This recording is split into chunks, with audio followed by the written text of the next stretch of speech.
Our first speaker today is changing the way we eat and what we eat at a lab at Oxford University. He's been dubbed by the food industry as a gastrophysicist. His branch of experimental psychology explores how our brains process information from our five senses. He believes that a better understanding of the human mind will lead to better design of multi-sensory foods, products, interfaces, environments in the future. And his advice is being taken by the likes of everyone from McDonald's to the European Space Agency. Prepare to have your senses stimulated. Professor Charles Spence.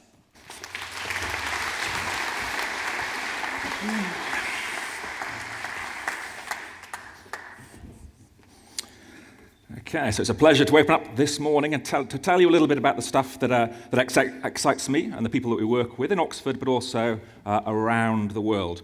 So I'm an experimental psychologist by training, and experimental psychologists never ask themselves the question, I think, what can psychology do? But if I think about what is a psychologist doing here talking to you today, well, it's all about multisensory design and inspired by the neuroscience. And why am I here with you today? Well, I think, like it or not, it's all down to the marketeers who've kind of put in the mind of many a company an interest in stimulating the senses of their consumers. And no matter which book on sensory branding, sensory marketing you look at, it could be Lindstrom's Brand Sense, Bertel Hulton's Sensory Marketing, Radha Krishna's Sensory Marketing, all books with the same title, more or less. They all have the same message, which is that in order to design more successful products, we need to appeal on both the rational and on the emotional levels to as many of our consumers' senses as possible. And the more senses we engage them in the right way, we'll have more stimulating, more enjoyable, perhaps healthier design solutions in the years ahead.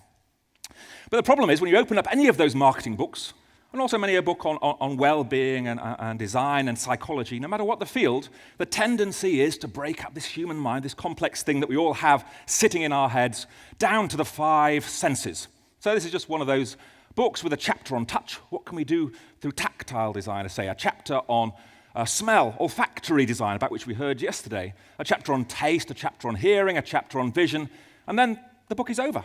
Just 7 or 8 pages to wrap it all up. No real sense of thinking about how the senses interact one with the other.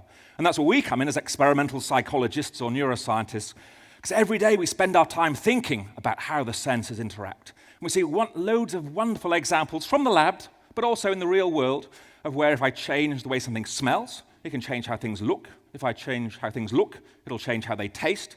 If I change how things taste, it will change how they feel. And if I change how they feel, it'll change how they smell. So all the senses are integrated, interacting all the time, whether we realize it or not. And there are a few rules that I think the marketeers haven't caught up with as yet about those sensory interactions that it is important to know about. Superadditivity, subadditivity, and sensory dominance. So in the top right, we have the idea of superadditivity. Sometimes our brains combine very weak, very faint sensory cues and give rise to an experience or a percept that's much richer than the sum of the parts, much richer than you would have predicted just by thinking what the eye is doing, what the ear is doing. That's what we're all trying to get. Maybe we'll never reach this 1,200% increase by stimulating the senses coherently, but something in that direction is possible, and very often the way the senses sum is different from simple addition. On the bottom left, we have subadditivity. This is what happens when you have design where people think just about one sense and ignore the others. So this could be the example of a clear tab cola drink. That tastes great, cola, we love it. Sprite's kind of fizzy, clear liquid, we like those as well. But put the two things together and they just don't work. They don't match. They're incongruent. You get suppression. Or take the graph we see here from a study of sales in a clothing store where the marketeers involved are thinking about introducing scent into the store. They're thinking about introducing music. That has a big impact on increasing sales. And then they think, okay, let's combine the scent with the music. What happens? They get suppression. They have less sales than they started with. Why? Speculation, but perhaps because if the music was uplifting, alerting, arousing, but the scent was relaxing and calming, the consumer's brain doesn't quite know how to pass that combination of senses, and you get suppression. Finally, we have sensory dominance. And this is the one where you change the color of a food and it will change its taste. This is the one where you take some of the world's best wine experts, give them a glass of white wine, ask them what they smell. Straw, lemon, citrus, cat's piss if they've been reading Oz Clarke. Give them a glass of red wine. What do you smell now, sir? Tobacco, chocolate, stone fruits, black fruits, red fruits. And then give them the white wine again, but coloured with a few drops of artificial, odourless, tasteless food dye. So it looks red, and what do they smell now? What do they taste? They taste and smell those red wine aromas. It's visual, dominating smell, dominating taste. And you might say, well, maybe it works with those experts, but it wouldn't affect me. I think it does. All the time our brain is combining the senses, whether we realise it or not, and the next video is designed to show you that. It works everywhere in the world, not quite so well in Holland, but you have your own version. If you look at the face that you see on the left, and think about what you hear going in your ears, you should hear a bar, bar. Now look at the face on the right and think about what's going in your ears. And it should switch, or change, sort of da or tha instead. And now whenever you look to the left, your brain will tell you that you're hearing bar. Look to the right, and your brain tells you, I'm hearing a different sound, it's da. Of course, it's always the same sound. If you close your eyes, you can tell the real sound. It's kind of a muffled bar sound. Open your eyes, look at the face on the right, and you cannot keep your senses separate. They really sound different. Imagine these are two products in a side-by-side test. Which one do you like? I like the one on the right. Why do you like that one? It sounds better, it sounds different. No, it doesn't. It sounds exactly the same. What's different here is the changing the lip movements that dominate the sound that you hear. And this comes from the National Portrait Gallery in London. I've been watching Mr. McGurk here, a lot of good examples on YouTube, for 17 years. And I can't stop my brain from combining the senses just as the way it does to you. I know I'm being fooled, I know I'm being tricked, but I cannot stop this automatic integration of the senses. That's one example, vision dominating hearing, but I think most products will suffer or incorporate a version of this sensory dominance. So here's another example. This is called the parchment skin illusion. Just somebody rubbing their hands together, thinking about how soft or moist or clammy or parched and dry their skin is. We all know what our skin feels like. We've had decades of experience of feeling with our skin. However, if you change the sound,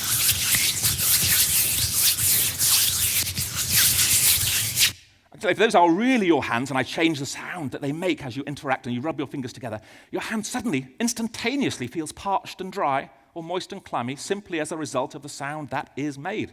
Audition dominating of what we thought was our sense of touch. How does that play out in products? Well, it could be something like this. Deodorant can, Axe in most parts of the world, Lynx in the UK. On the left, the old can. On the right, the new can. A can that sounds like that. Maybe it's distinctive, maybe not. But the sound of that can has been designed on the neuroscience, on the psychology, based on that parchment skin illusion. Because we know if we change the way the can spray sounds, we can change the way it feels and how people interact with that product in their bathrooms, at home, or in the science lab. We, as psychologists, did not design that can. It's some sort of hairy guy with a ponytail, I think, who did that. But anyway, we did the underlying research to explore the design space of possible sounds and said, this is the one you want. And then the packaging engineers and designers come in and say, that's impossible, or we can get something pretty close to that. We can incorporate the sound that is powerful and forceful. Whatever you want your brand to be can be incorporated, I think, translated through sound. And of course, it's not just the young boys who benefit from this.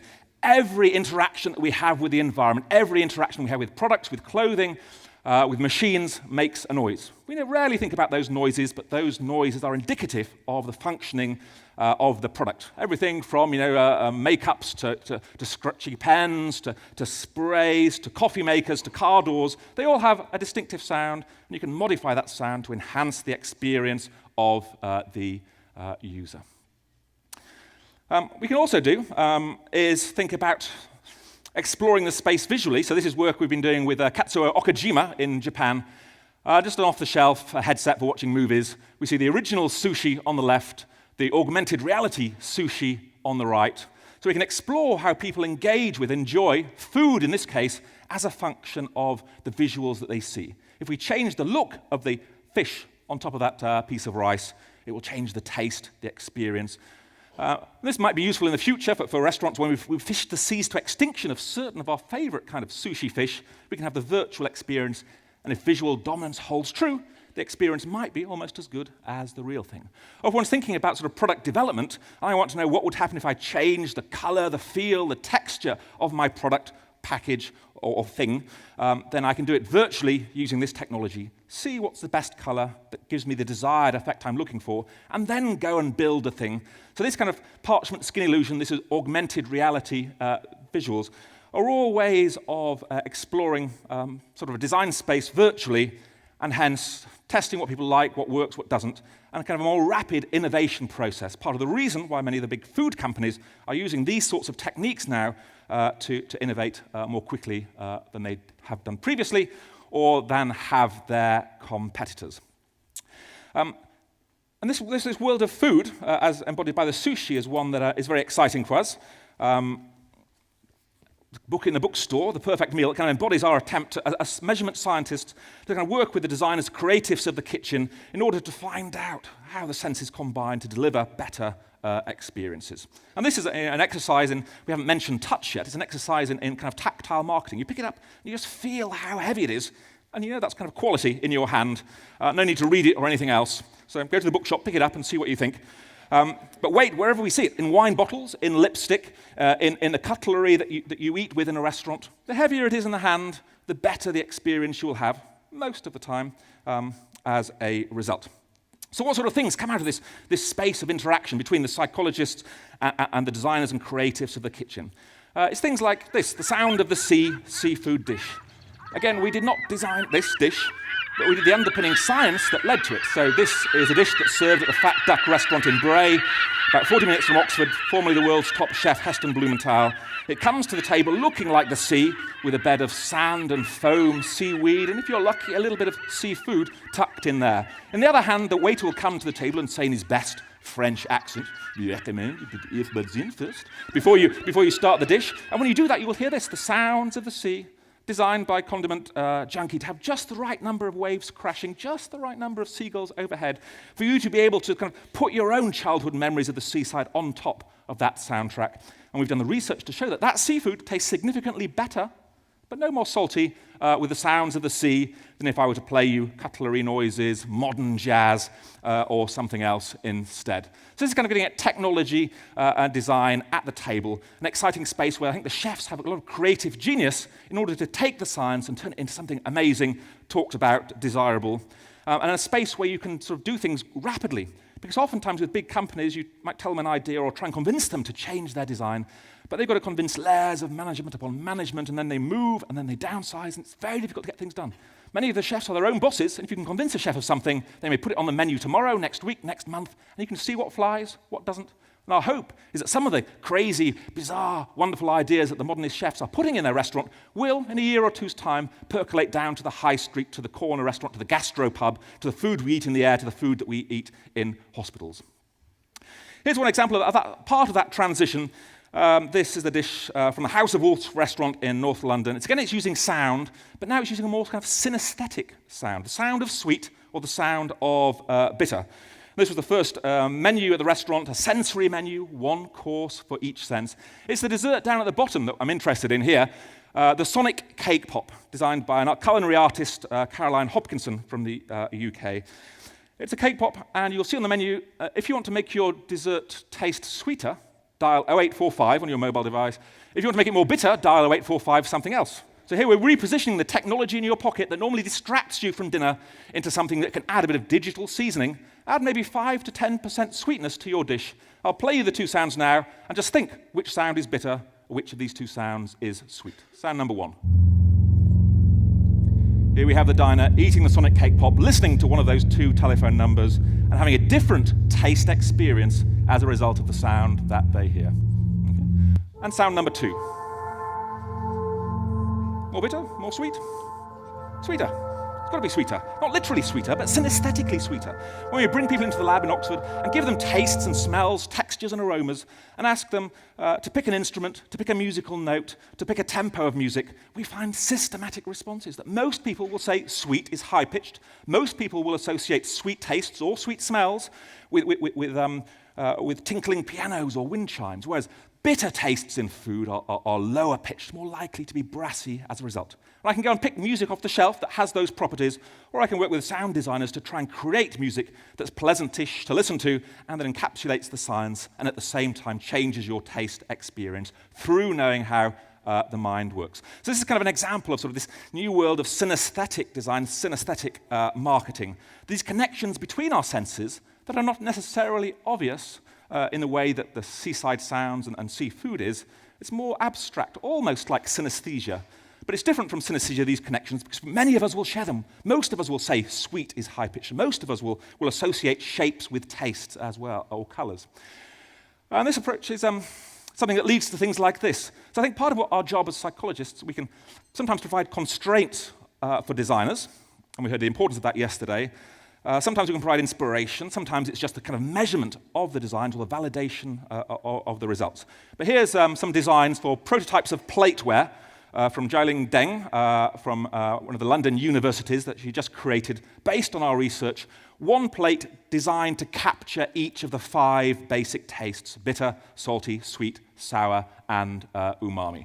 And the question is, which of those shaped plates, which have now been made, would you associate with which taste?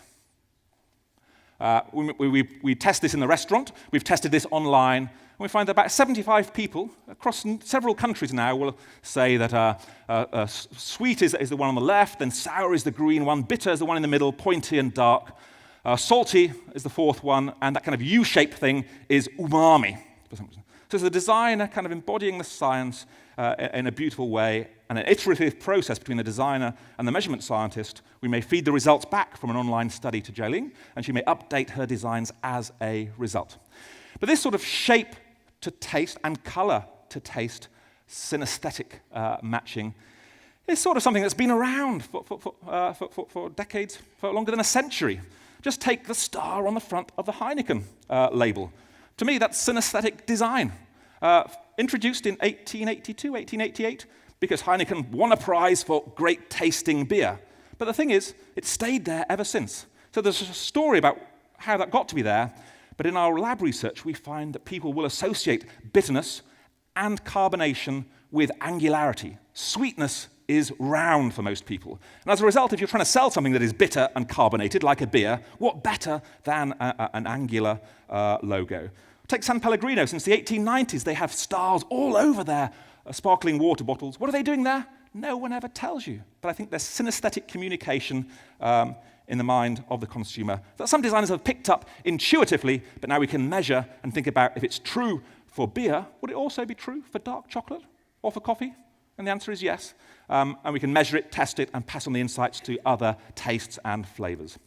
And there's also kind of a precursor to this. If you go back to Delft design, 1991, we have Overbeek and Peters here, with the students on the design course being asked to create prototype packages for a variety of desserts, lemon mousse, chocolate, and so on. Here are some of their design solutions that were tested to see whether people, when they saw those 4 kind of dessert pots, could associate the right taste, or rather the taste that was in the mind of the designer, with the appropriate packages. People were better than chance, but they were by no means perfect. But I think there's a whole world opening up right there to do a more systematic approach to thinking about the design of labels, logos, or packages with particular taste, flavor, or texture properties. So here's just some of our attempts from the lab in Oxford, some prototype packages designed from the bottom up in order to convey notions of sourness or sweetness. You can see we're playing with the packaging shape.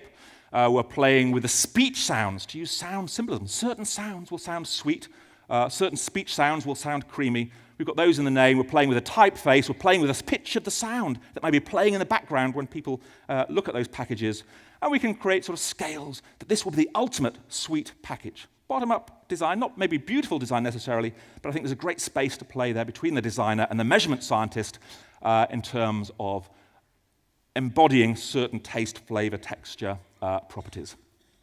And what's true of the packages, the labels, the logos, can also be true of store design.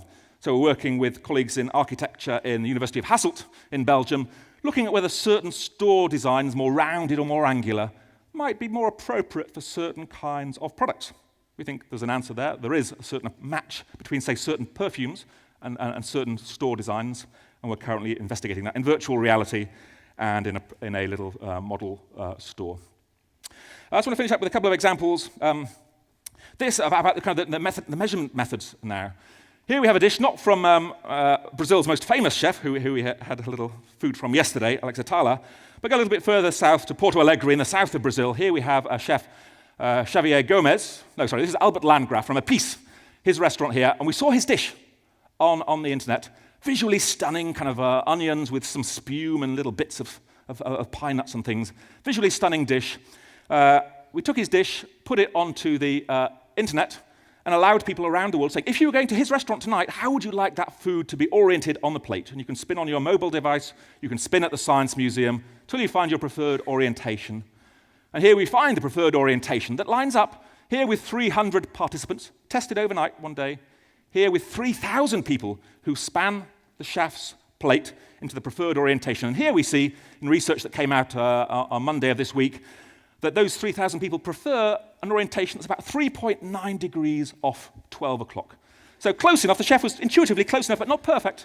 There are other cases when you see all the asymmetric plating we find in the restaurant, in the lab, and online. People do not like that as much as the chefs think that they do.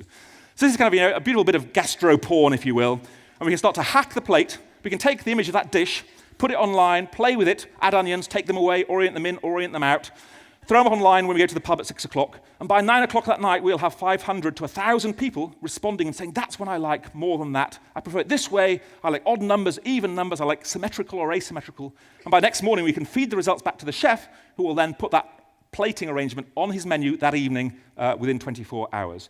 What you see here for kind of plating design, you can throw up a package instead and arrange the elements and again get results of design solutions, graphic design solutions within 24 hours.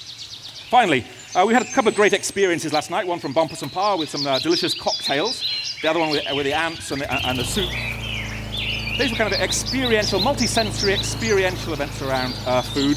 And this, again, for us is a very exciting area. One where when we get engaged in those sort of events, what we'd really like to do is measure stuff. Because if you've got 500 people, or 1,000, or 3,000 people supping cocktails, eating ants, we'd like to know what impact the environment had on the tasting experience. And this is just the results of one example from the Singleton Sensorium. Kind of multi-sensory, experiential, but also experimental event in London about 18 months ago. People go through 3 rooms you see on the right. They start in the green room with a glass of whiskey in one hand, a scorecard in the other. They rate the whiskey for its grassiness on the nose, sweetness on the palate, and the texture of the aftertaste. We then take them upstairs to the red room in the middle. We've got those tinkling, sweet, high-pitched sounds coming from the ceilings. We know that's sweet. We've got red on the walls because we know red is sweet. And look carefully, you'll see everything in that room is round. The round floor pan, round window panes, round poof, round bowls, round everything, because again, round is sweet. So we're using all the tricks in our arsenal to try and convey a notion of sweetness of the whiskey in the glass. And finally, you end up in the woody room. Again, scorecard, glass have not left your hand. You rate the sweetness, the grassiness on the nose, and the woody textural aftertastes in the whiskey. And we're going to play everything we can think that goes with wood. Creaking wood doors. Sound of the double bass. Maybe a log fire, maybe a walk through the woods. Lots of ways of sort of priming woodiness. Wood on the walls, wood on the floors, a dead tree behind where this picture was taken. You rate your whiskey and you come out. And what we find is that your experience of the same drink in the same glass that has not left your hand is about 20% woodier in the woody room, about 10% sweeter in the middle room, and about 15% grassier on the nose in the top room.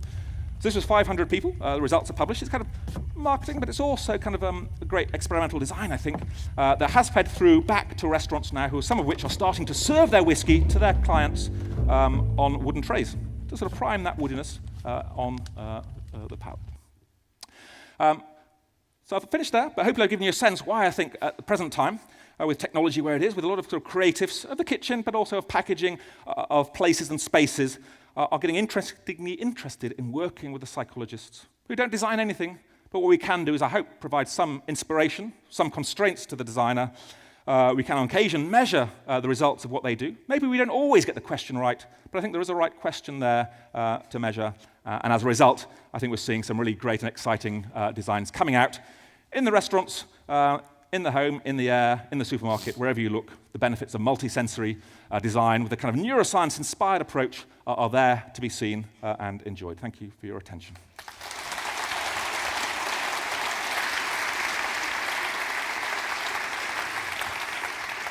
Charles, thank you very much. I mean, it was incredibly informative. And first, can I just start with what the ethical issues perhaps are around what you do? Because we can't. I'm sure we were all sitting here feeling just a bit uncomfortable at times that maybe we were being manipulated the whole time by you clever people at Oxford University. So, what do you think of the ethical issues, or do you not bother about that? Not too much. But okay, well, should we move on and ask the next question? No, go on. No, but in a sense, I think. I mean, you say, well, that Heineken star's been there since 1888. Have we been manipulated since then? I mean, in a way, what we're doing sort of just analysing the things that are already out there and trying to look for the underlying reasons and kind of neural underpinnings. And as such, who uses that insights and knowledge? I mean, there's two questions. One is just to convince you that this stuff matters, that if I do put a star on the top of your cafe latte, it will taste different. Once I've convinced you that these kind of approaches will work, then the question is, well, is that ethical or right? Are we manipulated or tricked? It could go that way, but I think any of these insights are potentially there to improve the quality of the food that we eat in hospitals, for old people, for healthy foods, to nudge us in this or that direction. So it's just insights, and those can be used as any insight in a variety of directions. And I suppose the other thing, because I mean, a lot of designers feel very uncomfortable also sometimes around market research, to be honest. And I was wondering how much you follow what people say as opposed to what they do. So I wouldn't class this necessarily as market research directly, but no, certainly but you research. In some of the areas you were saying, well, we've asked people online what they prefer. So what we'll normally do is we don't normally trust what people say. Right.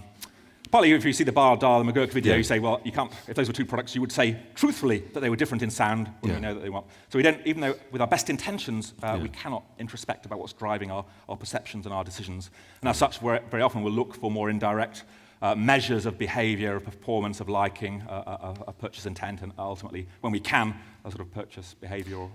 And a lot of products and artifacts are perceived very differently around the world. Weight means something different in the West to the East. So are a lot of your findings quite nation-specific, and the principles are global, or how does that work? So I think all of our brains, wherever we're born in the world, will show superadditivity, subadditivity, and sensory dominance. All brains work that way.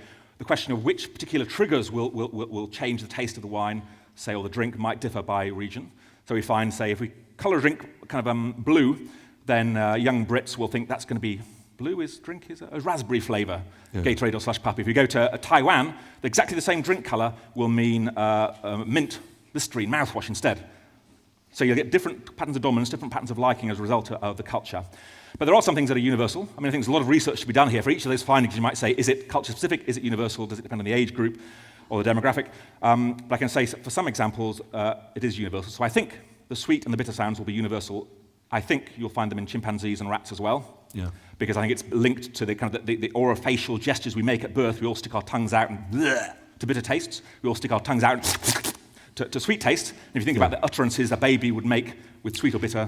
And what about, somebody actually asked about umami, so maybe just explain what umami is. Umami is kind of the fifth taste, kind of proteinaceous MSG. It's in Parmesan cheese, it's in sort of tomatoes, and a rich stock will be kind of very rich in umami. It's kind of a challenge to test that sort of taste in the West. But when we want to know about those sort of culture-independent nature of some of the findings, we'll put these things up on the internet and then test in 5 or 10 different countries. It might take more than an evening to get the results, but within a week we'll probably have data from a number of countries, and some of which will be more familiar with umami. And from there you might say, well, umami is the fifth taste, but is that all we have? Well, some would say we have a metallic taste, a fatty taste. Maybe there are 20 different tastes out there waiting to have their synesthetic links mapped out. Fantastic. Ladies and gentlemen, Charles Spence. Thank you.